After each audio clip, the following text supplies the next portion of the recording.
안녕하세요. 안녕하세요. 반갑습니다. 반갑습니다. 사랑합니다. 사랑합니다.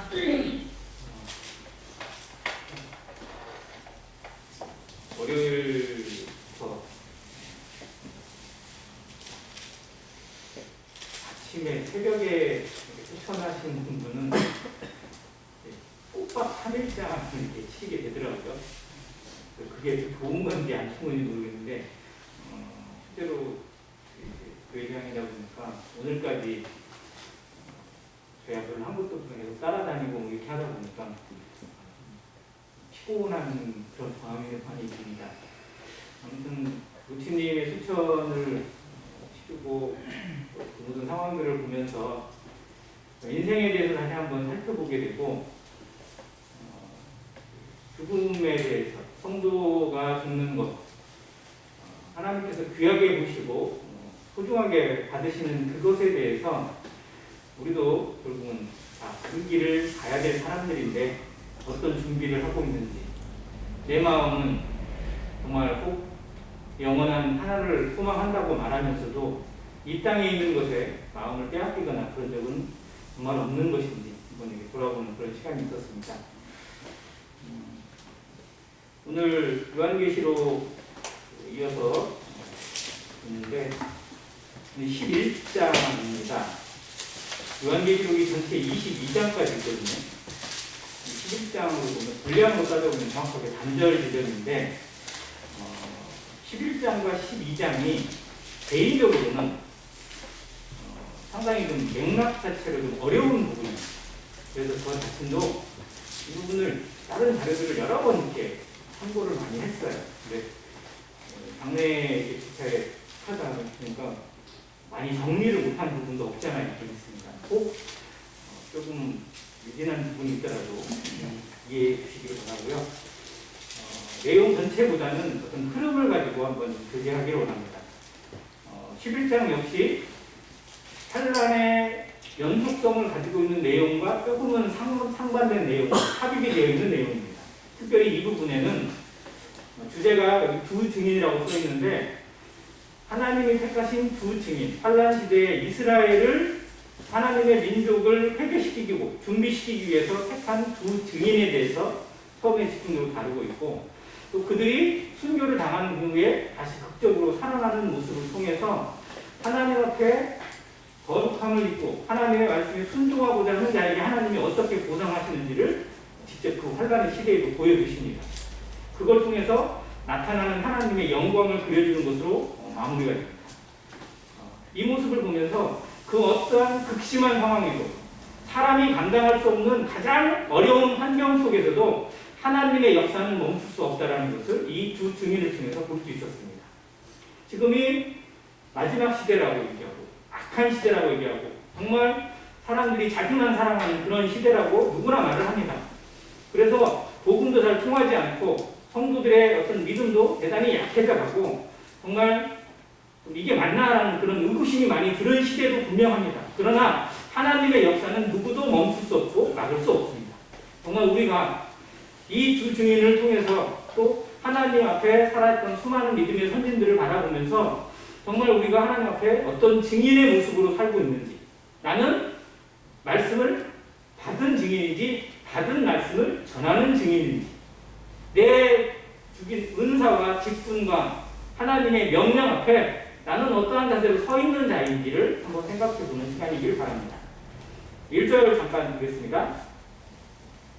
또 내게 지팡이 같은 갈대를 주며 말하기를 일어나서 하나님의 성전과 제단과 그 안에서 경배하는 자들을 측량하되 성전 바깥 마당은 측량하지 말고 그냥 두라.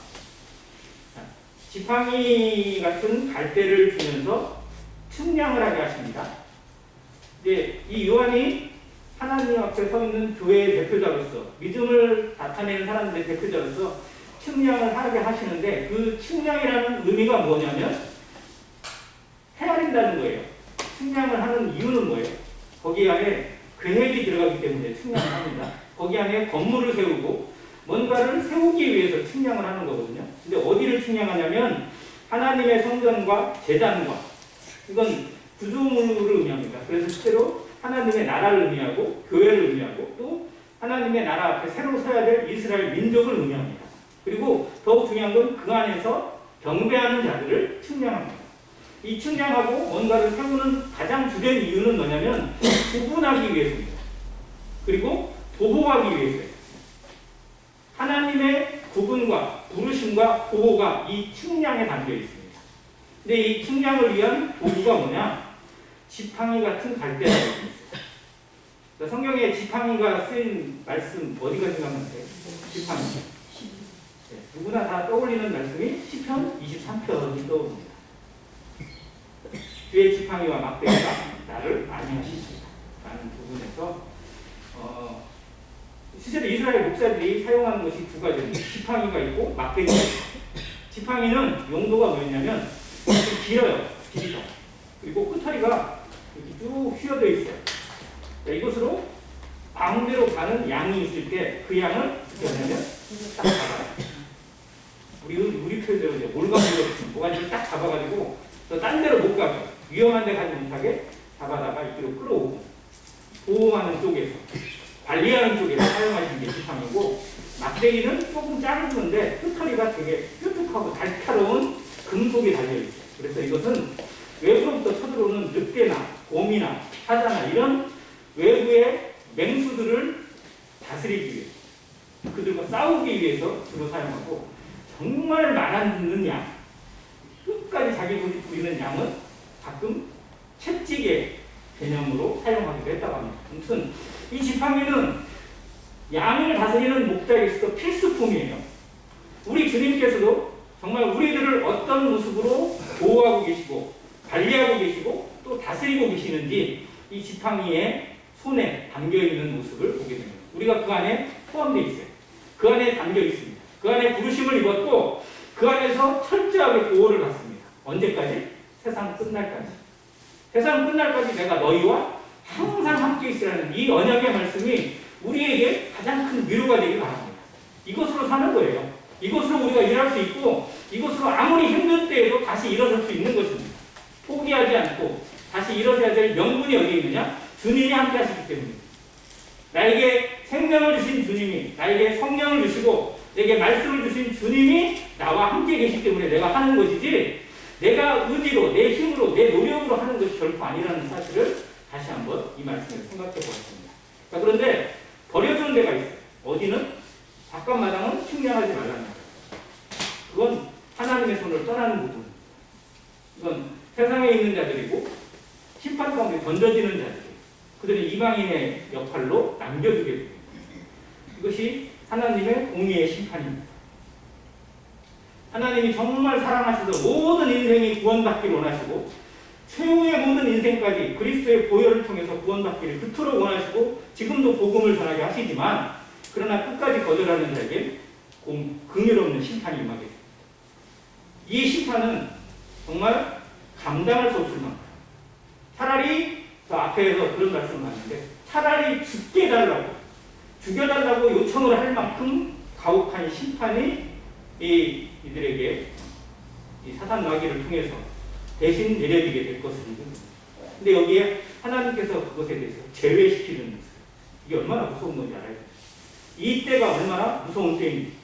지금 은혜의 시대에 누구나 다 믿음으로만, 행위가 아니라 노력이 아니라 자기의 열정이 아니라 오직 은혜로 구원받는 이 시기가, 이 시대가 얼마나 복된 시대인지, 얼마나 아름다운 시대인지, 얼마나 하나님의 사랑으로 가득 차 있는 시대인지 알아야 합니다. 이 시기가 지나고 나면 제외됩니다. 버림을 당하게 되어 있습니다. 이 환란 시대에는 정말 구원받고 싶어도 쉽게 받을 수 없는 그런 시대라는 사실을 분명히 알아야 됩니다. 이방인들에게 짓밟히게 돼요. 얼마 동안? 42개월 동안, 42달. 이게 성경의 표현인데 3년 반을 의미를 다른 표현으로 42달, 그리고 1240일로 세 가지의 표현이 나와 있어요. 자, 여기에 나오는 보통의 표현들은 대개 다 후 3년 반을 많이 의미합니다. 즉 환란의 전반기와 후반기로 나눠 봤을 때 전반기는 징조만 보여요. 징조만 나타납니다. 본격적인 환란은 이 후 3년 반에 주로 나타나게 되는데 그 기준이 뭐냐? 그 기준이 이 부분에 나와요. 전 3년간과 후 3년간의 기준, 이것은 적그리스도가 자신의 모습을 본격적으로 등장시키고 나타나는 시대, 이것이 전 3년간, 후 3년간의 구분이라고 얘기하거든요. 자, 여기에 두 증인을 통해서 이 부분을 드러나게 됩니다. 3절에 내가 나의 두 증인에게 권세를 주리니 그들이 굵은 베옷을 입고 1260일을 예언하리라. 여기에 또 1260일이 나오는데 그것도 3년 반이거든요. 여기 있는 3년간은 그럼 언제를 얘기하느냐? 뒤에 맥락을 따져보면 전 3년간을 보여주는 것으로 분별이 됩니다. 즉 마지막 환란을 준비하기 전에 환란 시대 이전에 하나님께서 준비하신 이 두 증인을 통해서 하나님의 백성들이 들고 일어나고 마지막 재앙의 때에도 하나님의 복음을 전할 사람들을 하나님이 준비시키는 과정이 이 두 증인으로부터 시작이 되었습니다. 7장에서 저희가 14만 4천을 배웠어요. 이스라엘에 준비되어 있는 그릇, 분리되어 있는 그릇, 각 지파별로 12,000씩에서 14만 4천이 나오는데 그 14만 4천이 어떻게 생겨나느냐? 바로 이 두 증인을 통해서 나타나는 열매들이라고 분별이 되어집니다. 그러면 이 두 증인에 대한 기록은 실제로 그 앞에 있어야 맞잖아요. 그런데 여기에 나와 있는 이유는 뭐냐? 뒤에 이들이 순교를 당하는 모습을 통해서 적그리스도가 본격적으로 등장을 하게 하세요. 그것을 그려주기 위해서 이 뒷부분에 나와 있다고 봅니다. 자, 이들은 이 땅의 주 앞에 서 있는 두 감람나무와 두 촛대라고 해요. 그래서 이들을 감람나무라고 부르기도 하고 촛대라고 부르기도 합니다. 근데 두 증인, 같은 표현입니다. 자, 그러면 이들의 역할이 뭔지가 여기에 나와 있어요. 그들은 증인입니다. 자, 증인이라는 것은 뭐를 해야 되는 게 증인이에요? 증인의 역할이 뭐예요? 뭐를 해야 돼요, 증인은? 자기가 본 것을, 안 것을, 들은 것을 어떻게 해요? 알리는 겁니다. 사실대로. 거짓으로 알리면 이건 위증이잖아요. 그래서 본 것을 알리는 역할, 어떻게 보면 선지자적 역할이 있어요. 그런데 그들을 또 다른 표현으로 감람나무라고도 표현했고 숫대라고도 표현을 해요. 그러니까 이들이 감람나무라는 표현에서는 이들이 하나님의 백성 유대를 위한, 이스라엘을 위한 준비되어 있는 증인이라는 사실을 보여줍니다. 이스라엘을 상징하는 나무들이 성경에 여러 가지 나오는데 그 중에 하나가 감람나무입니다. 이 감람나무를 통해서 나오는 기름이 감람유. 지금으로 따지면 무슨 유? 우리 주방에 많이 있는 올리브유. 이게 이스라엘이 팔레스타인 지방이 원산지예요. 자, 예수님이 수시로 올라가서 기도하시던 산, 무슨 산? 감람산. 왜 감람산이죠? 감람나무가 많아서 감람나무가 수나무예요, 여기가. 그러니까 여기는 이스라엘 땅은 왜 복받은 것이냐? 자, 감람유는요, 실상 따져보면 주스예요. 자, 오렌지에서 짜내면 오렌지 주스, 사과를 짜내면 사과 주스죠. 사과 식용유라고 안 하잖아요. 자, 식용유가 되려면 실제로는 주로 씨나 이런 데서 짜내야지 식용유 기름이 나오거든요. 근데 감람유는요, 감람 열매를 치면 감람유가 나와요. 감람 주스가 실제로는 이 고귀한 감람유예요. 얼마나 복받은 열매인지 몰라요. 그래서 이스라엘을 복받은, 그들이 하나님 앞에 얼마나 놀라운 복을 받았는지를 보여주는 나무 중에 하나가 이 감람나무입니다. 그런데 이들이 이 마지막 환란 시대에 준비되는 것으로 다루는 촛대입니다. 촛대는 다른 표현으로 보면 성전에 들어있는 금촛대들, 하나님 앞에 꺼지지 않는, 그러니까 메노라라고 부르는 이스라엘의 또 다른 상징 중에 하나가 메노라고 부릅니다. 자, 그러니까 감람유와 감람나무와 촛대는 바로 하나님의 백성 이스라엘을 보여주는 두 단어입니다. 자, 그들이 하나님 앞에 서 있는 거예요. 그래서 준비합니다. 근데 이들이 어떤 권능을 가졌느냐? 만약 누구든지 그들을 해하고자 하면 그들의 입에서 불이 나와서 그들의 원수를 삼켜버립니다. 누구든지 그들을 해하고자 하면 이와 같이 죽임을 당합니다. 누구도 그들을 건드릴 수 없고 제어할 수 없고 막을 수 없다라는 거예요. 그래서 그들이 하나님의 권능을 입고 그 시기에 정말 권능을 통해서 온 세상에 하나님의 복음을 전하는데 그걸 통해서 14만 4천이 준비되는 것으로 준비했어요. 자, 그리고 그들이 권능을 가지고 하늘을 닫아 그 예언을 하는 날 동안 비가 오지 못하게 하고. 어디서 많이 들은 사건 아니세요? 엘리야의 사건하고 비슷하죠. 또 물을 피로 변하게 하고. 누구로 생각하세요? 네, 모세. 자, 그래서 이 두 증인, 두 감람나무가 엘리야와 모세를 의미한다고 많이들 분별을 합니다. 자, 엘리야와 모세, 구약 성경을 대표하는 두 인물이에요. 자, 모세는 율법을 대표합니다. 자, 엘리야는 누구를 대표하죠? 선지자를 대표합니다. 그래서 율법과 선지자에게 증언을 받았던 예수 그리스도가 구약 성경을 통해서 드러나 있는 하나님의 메시아임을 증거합니다. 자, 그걸 가장 단적으로 보여준 사건이 바로 전화선 사건입니다. 자, 마태복음 17장에 그리고 마가복음 9장에 누가복음 9장에 공통적으로 이 사건을 보여주고 있어요. 요한복음에만 이게 안 나오는데 아무튼 새 성경이 보여주고 있는 이 변화산의 사건은 동일한 내용으로 나타나 있습니다. 예수님께서 어느 날 새 제자를 데리고 높은 산에 올라가셨어요. 아무 말씀도 하지 않고 그냥 데려가신 거예요. 올라갔는데 하늘이 바뀌고 기상이 바뀌고 모든 것들이 바뀌더니 예수님도 바뀌어버리셨어요. 사람의 눈으로 그릴 수 없을 만큼 엄청나게 깨끗한 흰옷을 입은 예수 그리스도를 그들이 목격하게 돼요. 근데 그것만 있는 게 아니라 갑자기 하늘이 변화되더니 거기서 하늘에서 누가 내려와요? 모세와 엘리야가 나타나가지고 예수님과 같이 3자 대면 회의를 하고 있어요. 자, 그 회의의 내용이 뭐냐면 예수님의 십자가 죽음. 예수님이 십자가에서 고난을 받고 죽으셔야 하는 것을 이야기하는 제목이에요. 이게 왜 중요한지를 알아야 돼요.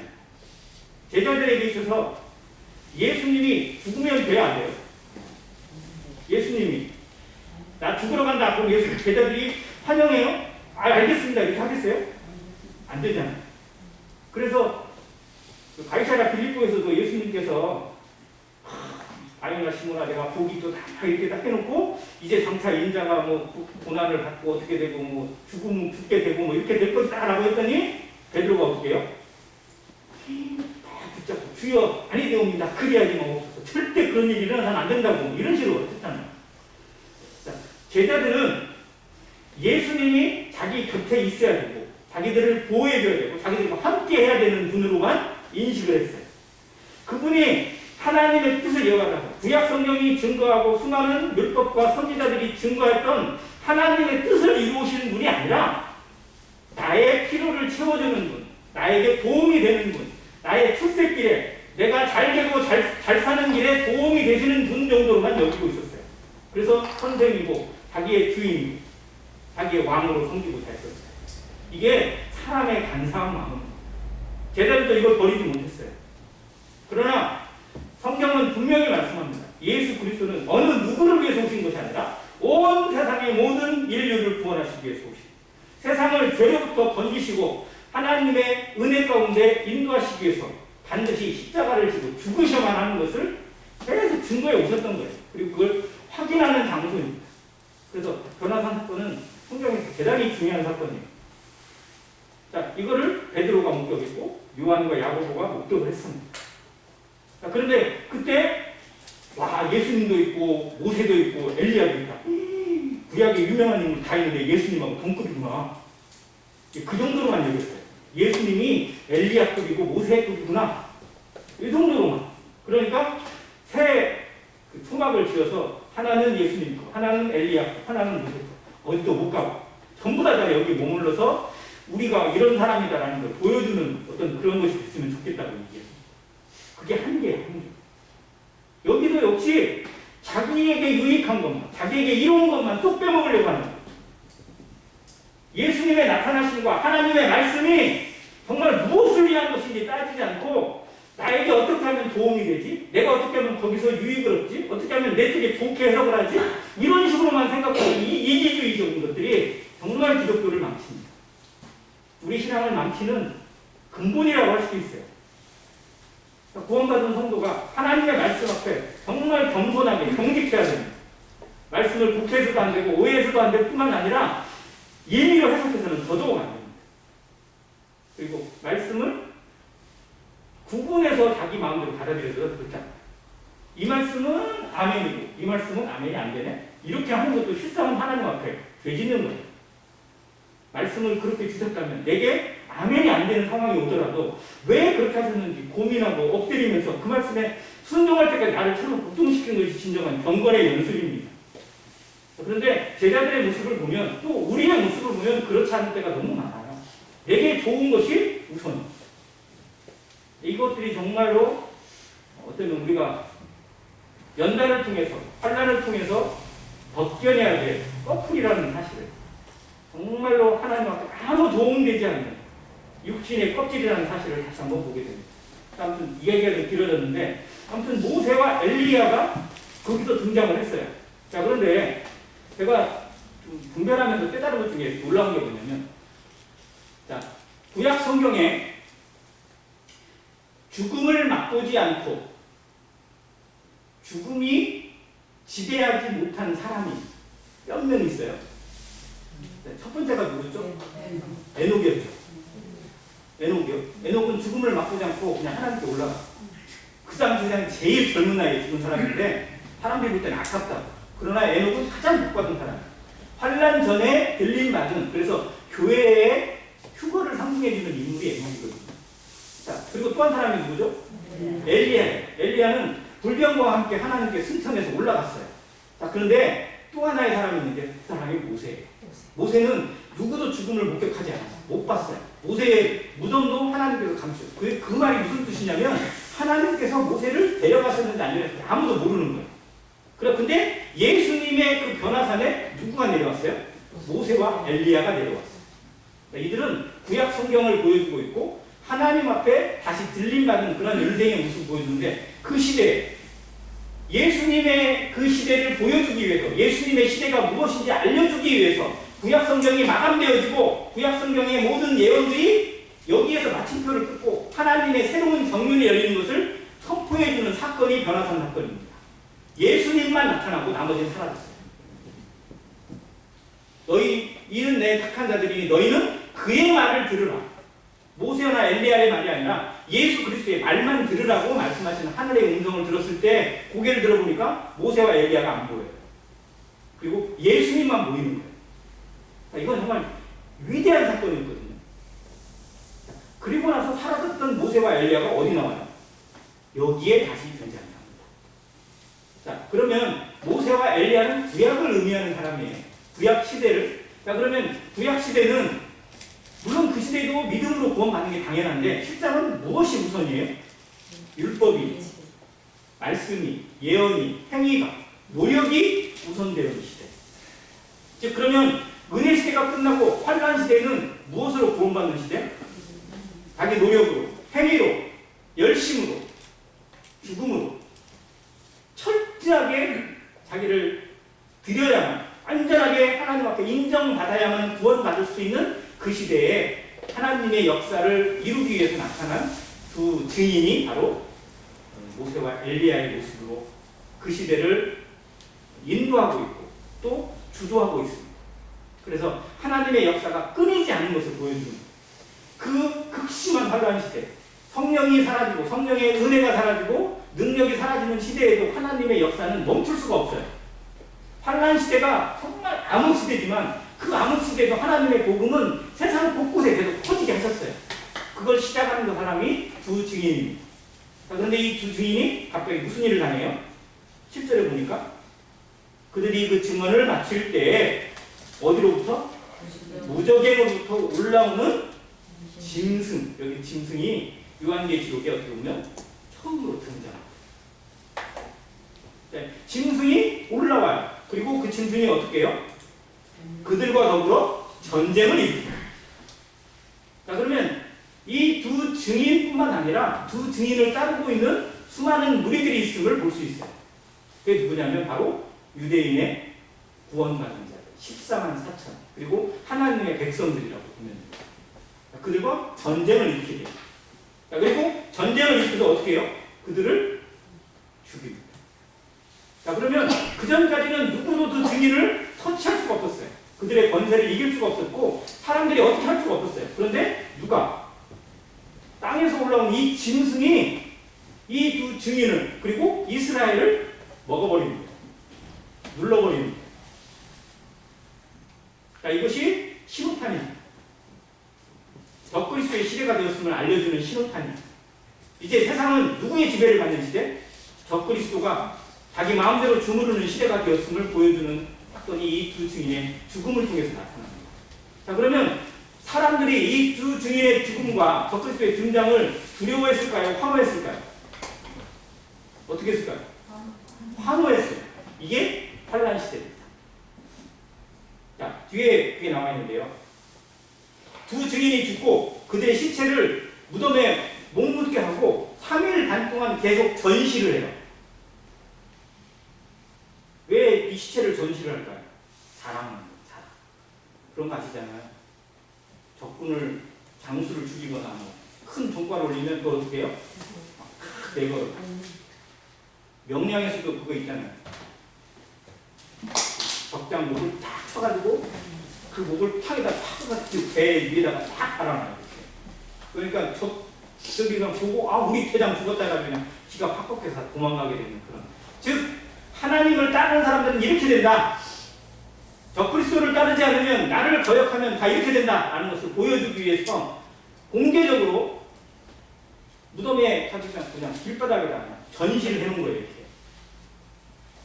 자, 그런데 그때 사람들이 10절에 보니까 이 두 선지자가 땅에 사는 자들을 괴롭게 함으로, 자, 복음을 전하면서 하나님의 말씀을 전하면서 사람들에게 마음에 양심에 찔리는 것들을 얼마나 많이 했을까요?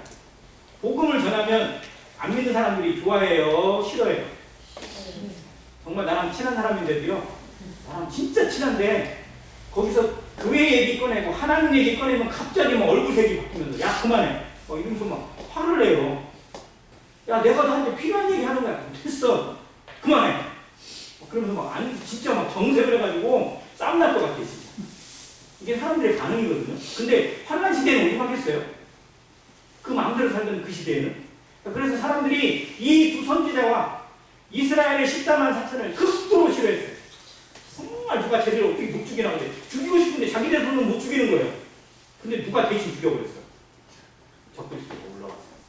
적그리스도가 그 권능 자기의 힘으로 아무도 못 건드리는 그 사람을 처리해버리니까 사람들이 어떻게 해요? 박수치고 즐거워하고 환호하면서 이제 모든 일이 끝났다. 이제 우리를 괴롭히던 것들이 끝났다라고 하면서 서로 죽음을 즐거워하고 기뻐하며 서로 예물을 보낸다. 그래서 이게 다른 표현으로 환란 시대의 크리스마스라고 부르더라고요. 크리스마스 때 주의 오심을 축하하면서 서로 선물도 교환하고 뭐 예물도 보내고 축하하고 막 이런 거 하잖아요. 근데 이때는 어떻게 보면 거꾸로 가는 거예요. 복음이 막히고 하나님의 보낸 선지자가 죽임을 당하고 복음이 철저하게 무너졌는데 그걸 환영하고 그걸 즐거워하고 선물 보내는 시대가 되어요. 이게 환란 시대. 정말 그들의 눈이 얼마나 어두워져 있는지, 그들의 마음이 얼마나 닫혀져 있는지를 보여주는 사건들이 이때 일어나게 됩니다. 근데 이 시대를 주도하는 사람이 누구다? 적그리스도. 그리고 그들이 적그리스도가 본격적으로 등장하는 것들을 다른 성경에서 비교해 보면 다니엘서 9장에 70일의 예언 가운데 마지막 일에 대해서 예언할 때 언약을 깨뜨리는 거라고 나와요. 그게 뭐냐면 평화 조약을 부셔버리는 거예요. 즉 위장 평화예요. 7인의 재앙이 처음 나타날 때 말이 타고 오거든요. 말 타고 오거든요. 4마리 와요. 흰 말이 오고 검은 말이 오고 뭐 소황색 말이 오고 무슨 말이 오는데 제일 먼저 오는 말이 흰 말이었어요. 흰 말을 탄 사람. 그 사람이 평화를 가장한, 환란 시대의 평화를 가장한 위장 평화거든요. 그게 뭐냐면 이제 좀 깊이 들어가서 복잡해지는데 이스라엘과 다른 이 서방 세계가 평화 조약을 맺게 되는 시대가 오게 될 거예요. 그래서 그게 제3성전의 건축과 뭐 이런 것들로 연결이 되어지거든 하거든요. 근데 아무튼 그 평화 조약은 언제든지 깨질 수밖에 없는 그런 모습이기도 합니다. 아무튼 그런 시대가 점점 다가오고 있어요. 이스라엘이 아마 조금만 지나고 나면 점차 부각이 될 겁니다. 러시아 때문에 더 부각이 될 거예요. 러시아가 전쟁을 일으키고 곧 망해갑니다. 정말로 러시아가 어려워질 거예요. 러시아를 지탱하고 있는 최고의 무기가 뭔지 아세요? 러시아 군사력이에요? 핵이에요? 핵은 가지고 있어 쓰지도 못해요. 세상은 어떻게 보면. 근데 러시아를 진짜 지금 좀 자존심을 내세우게 한 게 뭐냐면 천연가스예요. 자원이에요, 자원. 러시아는요, 석유 산유국으로 세계 2위고요. 천연가스료는 거의 전 세계를 휘어잡고도 남을 만큼 엄청난 양의 천연가스를 보유하고 있고, 온 유럽에 그 러시아로 나가 있는 천연가스 그 관이요, 총 5개가 뻗어나가 있어요. 그거 러시아가 다 때려 막아버리고 부셔버리잖아요. 유럽 난리 나요. 근데 조만간 그렇게 할지도 몰라요. 그래서 미국이 우리가 천연가스 공급해 주겠다 뭐 이런 식으로 나오고 있고 그렇게 하는데 미국에서 갖다 대려면 이건 배보다 배꼽이 더 커요. 바다 건너서 갖다 줘야 되는데 어떻게 갖다 줘요? 그게. 러시아는 관을 쫙 다 연결시켜버렸어요. 영국까지 어디까지 전부 다 연결되어 있어요. 이게 천연가스 관이에요. 노스트림이라는 이름으로 되어 있는데 아무튼 그걸 대체할 수 있는 품목이 나오기 전까지 러시아는 아마 배짱을 튀길 거예요. 그런데 그게 어디서 나온다? 이스라엘에서 나온다. 이스라엘에서 석유가 발견되었고 천연가스가 어마어마한 양이 발견이 됐어요. 지금 그걸 개발 중에 있습니다. 그래서 러시아가 이스라엘을 눈에 가시로 볼 수밖에 없는 상황이 점점 만들어져요. 전쟁 이후에 러시아가 극심으로 어려운 상황이 됐는데 이스라엘이 우리가 공급하겠다, 싼 가격에 공급하겠다고 유럽에 그걸 뿌린다? 그러면 러시아는 무조건 이스라엘을 전면 공격하게 되어 있어요. 그건 자기들이 죽는 거예요. 우크라이나를 치는 것과는 비교가 안 될 전쟁이 일어나게 될 겁니다. 그게 세계 3차 대전의 시발점이라고 합니다. 아무튼 그런 시대가 점점 우리 눈에 가까이 다가오고 있음을 어떤 식으로든 만들어질 거라는 것을 예상할 수 있는 시대예요. 그러니까 아무튼 그런 시대가 점점점 다가오고 있는데 사람들의 마음은 딴 데가 있어요. 아무리 들려줘도 아무리 복음을 전하고 교회가 후컷됐잖아요 이미 어떻게 보면. 근데 그걸 다 잊어버려요. 그냥 우리는 우리끼리 사는 거고 그냥 세상은 끝까지 갈 것처럼 착각하고 살아가. 그게 사람들이에요. 참 무섭죠. 세월호에 의해서 몇 명이 죽었어요? 300 몇 명인가 400 명. 정말 젊은 고등학교 2학년 학생들이 그렇게 많이 죽어가고 있을 때 정말 우리나라 사람들이 얼마나 흥분하고 얼마나 하고 막 정말 어떻게 보면 그 시절에 모든 시계를 다 멈춰놓고 막 어떻게 할 것 같았는데 좀 지나고 나니까 뭐 그냥 두 사람은 그냥 알아서 그냥 가요. 뭔 일이 있었나 싶을 정도로. 이 사람의 정말로 감각이 둔화되는. 근데 교회가 휴거되어지고 수많은 사람들이 사라지는 그런 일을 겪고 나서도 왜? 자기들은 자기가 살아야 되니까. 이게 사람이 환경에 적응해지는 정말 무서운 그런 것들을 여기 시대에 보여주고 그들을 쓰게 되면 거기에 제일 좋은 것만 찾아요. 그런데 그걸 누가 제공해 주느냐? 적그리스도가 제공해 주는 것처럼 보여져요. 그러니까 자기들의 영혼을 적그리스도에게 맡겨버리는 거예요. 적그리스도는 그런 세상의 혼란을 틈타서 자기의 세력을 전 세계에 뻗치게 되고 세계 단일 국가를 만들든지 아니면 자기만 섬기게 하는 뭐 머리에 표를 받든지 무슨 뭘 받든지 자기를 섬기지 않고는 살아갈 수 없는 방식을 만드는데도 거기에 굴복하고 그걸 좋다고 여겨요. 왜? 그게 낫다고 생각합니다. 정말 이게 무서운 겁니다. 아무튼 그런 시대가 이제 나중에 더 구체적으로 뒤에 나오게 되는데 그런 시대가 여기서부터 시작이 되어지고 즉 두 증인이 죽임을 당하게 되는 것이 어떻게 보면 그런 것들이 시험판이에요. 그런데 그게 끝이다? 아니에요. 자, 3일 동안 전시를 보냈는데 갑자기 하나님의 기운이 이 사람들에게 들어갑니다. 11절입니다. 3일 반 후에 하나님께로부터 생기가 그들 속에 들어갑니다. 하나님은 이 환난 시대에도요 하나님의 역사를 멈춘 적이 없어요. 그들이 어떠한 방식으로든 어떠한 뜻으로든 하나님을 알고 하나님 앞에 회개하고 하나님께 돌아오기를 그때도 원하시는 거예요. 그래서 그들을 살리세요. 그들을 부활시키세요. 예수님을 부활시키신 하나님께서 이 두 증인도 부활시키세요. 3일 반 만에 일어나 버리는 거예요. 그 자리에서 생기가 들어가요. 이게 이스라엘의 영적인 회복이라고 말합니다. 자, 지금 이스라엘은 독립했어요? 안 했어요? 했습니다. 1948년에 독립을 했습니다. 자, 그런데 이스라엘은 육체적으로는 독립을 했지만 영적으로는 온전한 독립을 이루지 못했어요. 이게 생기가 들어가야 돼요. 자, 그런 것을 이 말씀에서 한번 생각해 볼 수 있어요. 이스라엘이 정말 하나님 앞에 영적으로 각성되어지고 제대로 깨어나는 시점이 이 두 증인의 부활 사건을 통해서 어쩌면 본격적으로 퍼지게 되고 전 세계에 하나님의 복음을 듣고 하나님께 입맞고 하나님의 보호하심을 입고 14만 4천이 세상 곳곳까지 퍼져가서 복음을 전하게 되는 사건이 나타나게 됩니다. 그리고 그들을 통해서 그 믿지 않는 세상의 이방인들도 하나님 앞에 돌아오게 되고 하나님의 백성이 되는 역사를 만들게 됩니다. 그 환란한 시대에 적그리스도가 지배하고 자기에게 충성하지 않으면 표에 이마에 표를 받지 않으면 아무것도 하지 못하고 매매도 못하고 뭣도 못하고 그저 죽음만 있는 그 시대에도 구원받은 사람이 있어요 없어요? 있게 하십니다. 지금보다는 훨씬 힘들고 훨씬 어렵겠죠. 그런데 그 시대에도 구원의 역사가 나타나는데 왜 우리 시대에 안 된다고 착각해요? 성령이 역사되어지고 하나님의 말씀과 이 자유함 가운데 복음을 전하는 이 시대에 복음이 전하기 힘들다고 핑계대고 정말 안 된다고 말하고 하는 것은 정말 하나님 앞에 합당하지 않습니다. 이 적그리스도가 판을 치고 있고 모든 것을 지배하고 있는 시대에도 목숨 걸고 복음을 전하는 사람들이 분명히 있어요. 생명을 걸고 합니다. 그때 성도의 인내가 여기에 있다고 하나님 말씀하셨어요. 그런데 지금 이 시대는 얼마나 복음 전하기 좋은 시대예요. 얼마나 하나님 말씀을 드러내기가 우아한 시대냐. 성령이 함께 하시고 하나님의 말씀이 우리 가운데 있고 정말 교회가 온 세상 가운데 서서 선교하고 있고 복음을 전하고 있는 이 시대에 우리의 모습은 어떤가? 두 증인을 통해서 나의 모습은 어떤지를 살펴보는 성도가 되게 정말 나는 무엇을 힘쓰는 자인지 내가 하는 관심은 정말 어디에 있는 것인지 너희는 먼저 그의 나라와 그의 의를 구하라. 그리하면 이 모든 것을 너에게 더하시리라. 너무 잘해요. 그래서 앞글자 따가지고 1633이라고 외웁니다. 이나자매가 알려줬어요. 주일학생들한테 외우게 될 때 1633이라고 법칙을 알려줬거든요. 안 잊어버렸어요. 마태복음 6장 33절이에요. 그런데 그 말씀을 우리 삶에 실천하는 건 얼마나 어렵냐. 그 말씀을 지켜내는 것은 외우는 거하고는 완전 다른 거예요. 하나님의 말씀을 아는 것과 그 말씀 앞에 순종하는 것은 별개입니다.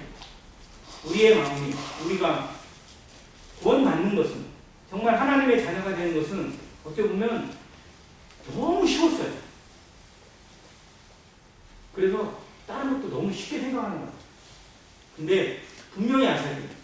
우리를 정말 누구라도 구원받게 하셔서 가장 쉬운 방법으로 구원받게 하기 위해서 예수님이 이 땅에 그렇게 고생을 받고 저주를 받고 죽으셔야만 했던 이유가 무엇이었는지 그런데 그것을 날로 먹고 다른 것도 날로 먹겠다고 하는 신보가 정말 맞을 것인지 그건 아니라는 거예요. 정말 우리가 그 은혜로 살아 그 은혜로 생명을 얻었고 그 은혜로 거듭났고 그 은혜로 살아가는 자임을 안다면 예수님의 가신 행적을 따르고자 하는 진짜 제자가 되고자 하는 마음이 있다면 이렇게 되면 안 된다는 거예요. 말씀을 그렇게 함부로 받아서도 안 되고 함부로 말씀을 업신여겨서도 안 됩니다. 말씀이 하나님입니다. 내게 전해주신 하나님의 말씀이 얼마나 공의한 것인지 얼마나 두려운 것인지 얼마나 위대하고 능력이 있는 것인지 우리 삶에서 경험하는 하루하루가 되길 간절히 바랍니다. 이것이 이 두 증인이 부활함으로 하늘로 올라가요. 그리고 하나님이 징조를 주신데 그 성에 큰 지진이 나고 성이 무너지게 됩니다. 하나님을 대적했던 성이 무너집니다. 그리고 영광을 하나님께 돌리게 되는 역사가 나타나는데 갑자기 여기에 세 번째 화, 즉 일곱 번째 나팔이 불리게 돼요. 여기. 그래서 이제 아까 전에까지 해서 여섯 번째 나팔을 불었거든요. 일곱 번째 나팔이 남아있는데 일곱 번째 나팔을 불면 재앙이 쏟아져야 되거든요. 그렇잖아요. 일곱 번째 나팔 어떻게 보면 지금까지 여섯 번째 나팔에 막 엄청난 재앙들이 세상에 쏟아졌거든요. 마지막 일곱 번째 나팔은 실제로는 일곱 대접을 포함하고 있어요. 일곱 대접이 그 안에 담겨 있거든요. 그러니까 마지막으로 쏟아지는 하나님의 무서운 재앙이 순식간에 쏟아지는 것들이 남아있는데 15절 이후에 있는 내용을 보면 이건 전혀 재앙이 아니에요. 갑자기 막 찬양이 울리고 경배가 나오고 하나님 앞에 찬송이 나오고 감사가 나오고 막 이렇게 예배가 나와요. 이게 자, 이게 무슨 의미일지 조금 생각해 봐야 됩니다. 자, 세상에 마지막 재앙이 왔다는 것, 하나님의 마지막 심판이 임박했다는 건 하나님의 시간표가 마침표를 찍어간다는 겁니다. 자, 그러면 하나님이 정하신 때가 되었다는 거고요. 예수 그리스도가 이 땅에 왕으로서 재림할 때가 가까이 왔음을 보여주는 겁니다. 그래서 그 마지막 재앙이 임박하기 전에 천상에서는 준비가 되어집니다. 천년왕국이 준비되어지고 지상에 하나님의 역사가 일어나게 것을 준비하는 과정이 나타나게 됩니다. 우리가 그런 마음이어야 돼요. 마지막 때가 임박해 있다는 것을 생각하면서 한편으로는 두려움이 있습니다. 그러지 않으세요? 마지막인 거. 어떤 사람은 나 결혼을 해야 되니까 잠깐만 나 이거 뭐 좀 해야 되니까 나중에 오시라. 뭐 이런 마음도 없잖아 있다고 하긴 하는데 아무튼 주님의 재림과 주님의 나라가 올 것을 생각하면 우리 마음이 복잡해져요. 정말로 그게 단순해지지 않더라고요. 한편에서는 소망이 있고 기쁨이 있는데 한편에서는 되게 걱정이 있고 또 한편에서는 막막해질 때도 있어요. 그런데 정말 우리가 어디에 머물러야 되느냐? 이 찬양의 감사의 경배와 예배에 머무르는 삶이 되길. 어떤 상황 가운데 주님이 그 역사가 이루고 하나님의 역사를 누구도 거스를 수 없고 심지어 죽은 자도 죽음도 하나님의 역사를 막을 수 없어요. 죽이니까 그들을 없애버리니까 모든 것이 끝난 것 같았는데 실상은 하나님의 역사는 뭐가 남아있어요? 부활이 남아있어요. 우리는 죽음을 두려워합니다. 세상의 모든 인생은 죽기를 무서워함으로 일생에 종로를 탑니다. 근데 우리를 잡아 가둘 수 있는 것은 그 무엇도 없다라는 거예요. 이게 로마서 8장 31절 39절까지 나오는 말씀입니다. 세상의 그 어떤 것도 심지어 하늘에 있는 천사들 그 무엇 그 어떤 권력자들이나 뭐나 뭐도 장래이나 현재이나 능력이나 기품이나 높음이나 아무 피조물이라도 우리를 그리스도 예수 안에 있는 하나님의 사랑에서 끊을 수 없다고 우리가 선언하잖아요. 그런데 실상 우리는 얼마나 수시로 무너지고 얼마나 수시로 벌벌 떨고 얼마나 끌려다니고 얼마나 희롱을 당하고 있는 성도의 자존심이 나 때문에 성도의 권능이 나로 말미암아 하나님이 모욕을 당하고 어려움을 겪고 난처함을 입는 그런 모습은 없는지 우리 자신 한번 돌아보기 바랍니다. 정말 우리 삶에서 진정한 예배, 영적 예배, 나 자신이 드려지고 이 천상에 드려지는 예배의 모습처럼 기쁨과 감사와 환난을 초월하는 모든 것들이 내 삶에 충만되어서 나타나기를 우리 기도해야 됩니다. 이것이 하늘이 열려서 성전을 바라보는 겁니다. 마지막 19절에 그렇게 있잖아요. 이는 하늘에 있는 하나님의 성전이 열리니 성전 안에 하나님의 언약궤가 보여요. 이걸 눈으로 보는 겁니다. 요한이 이걸 봤어요. 얼마나 영광스럽겠어요. 스데반이 돌을 맞아 죽어가면서 누구를 봤어요? 자기가 돌 던지는 사람을 봤어요? 아니면 누구를 봤어요? 하나님의 보좌 우편에 서신 예수 그리스도를 봤습니다. 그래서 돌이 무섭지 않았어요. 자기에게 돌 던지는 사람들 다 자기를 아는 사람들이고 자기가 정말 사랑했던 사람들이 그 사람들을 두려워하지 않았어요. 원망하지 않았어요. 오직 예수 그리스도만이 보였어요. 그래서 기도할 수 있었어요. 아버지여 이들의 죄를 이 죄를 저들에게 돌리지 마옵소서. 우리가 뭘 보느냐가 중요해요. 악망이라는 단어를 성도들은 늘 기억해야 됩니다. 하늘이 열려 있습니다. 하나님의 성전이 보이고 하나님의 언약궤가 보이고 하나님의 영광의 보좌가 보이는 성도가 되시길 바랍니다. 우리 눈이 그걸 볼 수 있는 눈이 되게 해달라고. 내 눈이 세상에 있는 것들에 현혹되지 않고 좀 더 초월되어져서 영광의 보좌를 바라보고 하나님의 그 영광 가운데 내가 함께해야 될 그 자리를 바라보는 성도가 된다면 세상에 쉽게 휘둘리지 않습니다. 그래서 우리의 눈이 이 영만의 시각을 회복하고 말씀의 능력을 회복하는 안행교회 성도가 되시기를 간절히 바랍니다. 감사합니다.